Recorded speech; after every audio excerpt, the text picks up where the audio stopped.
Okay, so I believe I'm live right now, and I've never done a live before. I know I don't even have that many followers in the first place to even be going live, but I know that I have to start somewhere, and this is just one of those steps. So in 2026, I guess I'm important now. I'm getting text messages. In 2026, I knew that the word of the year would be relentless, and that word came on my heart because I was aware of how limited my progress was. Like, although I was getting ahead and making progress towards certain goals, that just being passive was not getting me to where I wanted to go. And so from since last year, I knew that in everything that I did in 2026, I needed to be relentless about it. I needed to relentlessly show up for myself, relentlessly continue to grow and educate myself and just pursue what it is I claim that I want for my life. And so one of the other things I said that I would do this year is that I would be consistent. And so I have not posted in a few weeks, but I said I wanted to be consistent on YouTube this year. And so I decided I'm going to show up for myself. And so here I am. And so it's funny. It's so trippy, like being on live. I just saw someone come in and then someone come out, but I guess that's just like life. Anyways, so I decided that today I'm going to practice speaking as if this was an opportunity for me to be interviewed or at a fireside chat or on a panel, because I believe in my heart that there are going to be more and more opportunities for me to, you know, be showcased in that light and to speak. And so the way I came up with these table topics is just went on ChatGPT, asked it to generate me some topics. And I'm going to be responding to those live. So I have not read these questions, but this is like my own little interview, my own practice session. So I'm being rude by even chewing gum in the first place. I'm going to take my gum out and then come back and answer the questions from my invisible interviewer.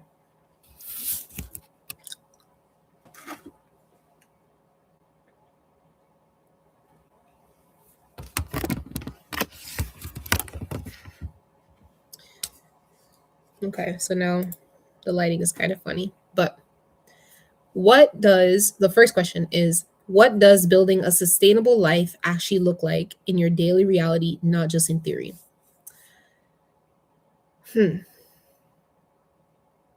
I think that there are a lot of buzzwords on social media and just flying around these days, such as the word sustainability. Granted, for the purposes of like green concepts, it's important. But when I think about building a sustainable life, I think about it from where I've been and where I want to go. So I'm somebody who's experienced burnout before. And I'm also somebody who's very ambitious and wants to do all the things and get all the things done as soon as possible. And so building a sustainable life for me is about remembering every single day that there is more time. There is time for me to do all the things. And I think that previously, when I felt like I had to rush to get everything done and to find success immediately, it was because I did not understand the fact that there is time to do the next thing. Like, I don't have to accomplish everything all at once. And that goes for goals, that goes for um experiences, and so much more. And so every day, as I think of a million things that I want to do or I want to accomplish for myself or for other people, I remind myself that there is more time. By God's grace, there is more time. Um, so yeah, I try to practice this type of not now but later thinking, because I found myself very overwhelmed when I thought that I had to get it done today or else. And it's like, who's chasing you? Nobody. Nobody's going to come after me for not having it done. And better safe than sorry. So slow and steady wins the race. Why did you create Sustainably Sharita, and how has your mission evolved since you started? I created Sustainably Sharita because I actually started it in 2024. And it was during a time that I felt like, maybe I should be stepping out more into social media. And but I was also trying to figure out myself and like what I'm passionate about, my interests, what my lane is. And it was during a time that I was kind of exploring the idea of sustainability more broadly. And so I previously worked in renewable energy data, and clean energy is within the realm of sustainability. But I didn't want to just come on here and make a channel about green energy. And so I thought that I did, and I thought that would be my niche. I put out a few shorts, YouTube shorts about it, and it felt so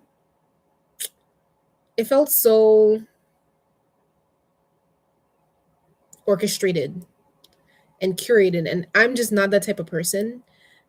It's really hard for me to be fake in that way. And so putting together these very specifically crafted videos just did not feel like me. And I found myself really struggling to maintain um, that level of production. And I've since gained grace for myself because I know that the YouTubers who do have the beautiful productions and formats and all this other stuff, they either have a team or have outsourced some of these tasks to be completed by other people.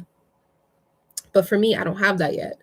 And so it made me realize like what I'm doing is unsustainable, or it's not something that I can continue doing because I don't have the capacity to be putting out videos every single week using this specific format with this beautiful thumbnail and this, that, and a third, edited all that often. Not just all that often, but in the way that I see other YouTube channels do that.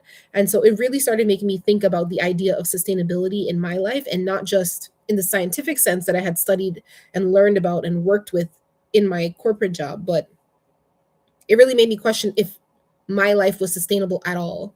And I began to think about that as it related to me having anxiety and just running from here to there, doing all the different things that I'm super passionate about.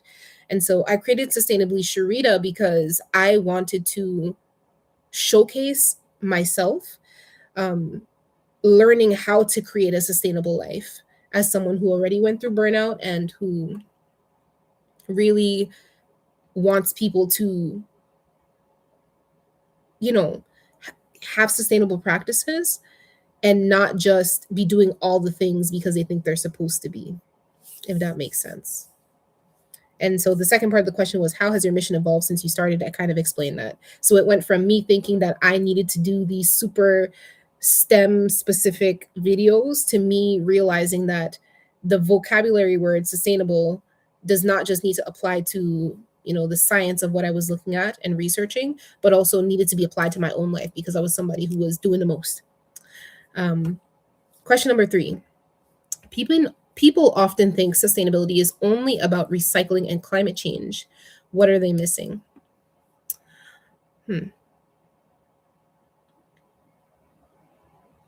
I think that people are missing the fact that sustainability it goes beyond all the earth science stuff that you hear about in the media and in campaigns like reduce, reuse, recycle. And that in the literal sense, sustainability is about ensuring that there are resources for a later date. So in the case of earth science, it would be, are these resources that you're using today going to be available for the next generation? And as I was describing before in the question that I mentioned previously, a sustainable life means, do I have the energy and the confidence and all the other things that I need to be able to do my job or to network or to do whatever else at a later date? And so I guess that's what I would say people are missing out, is that sustainability is a life concept and isn't just a STEM concept. And so I think that if people who maybe are not as comfortable with the idea of clean energy, green anything, greenwashing, they feel like it's too progressive and just not for them, if they could see the idea of sustainability as like a life concept and not just isolated to, what is popular right now, which is talking about green energy and recycling and all this other stuff, I think that people would find that it's a lot more, it makes a lot more sense than you might think. Because I feel like there's a lot of pushback to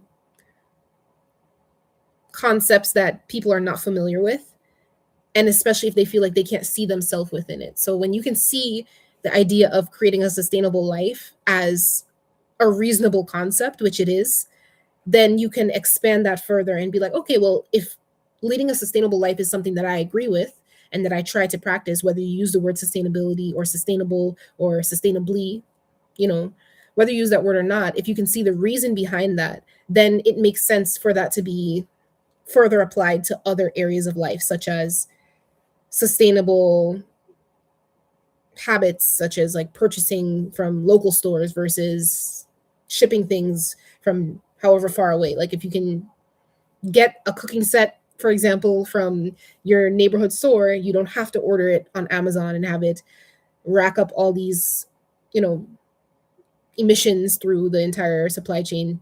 I feel like I'm getting too techie, and that's not the point of this channel. But you get my point. I think that people forget that sustainability is a life concept and not just a science concept. And that is what I hope to inform people about when they, see my channel and they see that while I am in this sector, that there are important values that I get out of the sector and that I apply to my own personal life. And I hope to inspire other people to do the same. So my phone just locked. It has been almost 12 minutes and I don't want to bore people, my 0 viewers. But I'm very happy that I came on and did this stream. I know one day there are going to be so many people lined up waiting for me to be streaming, and I look forward to that day. But for now, it's just me signing in and signing out. And so whoever does end up watching this video, I bid you adieu. I wish you a good evening and a sustainable day. That was kind of lame, but okay. And I will see you guys soon with a new video. Be blessed.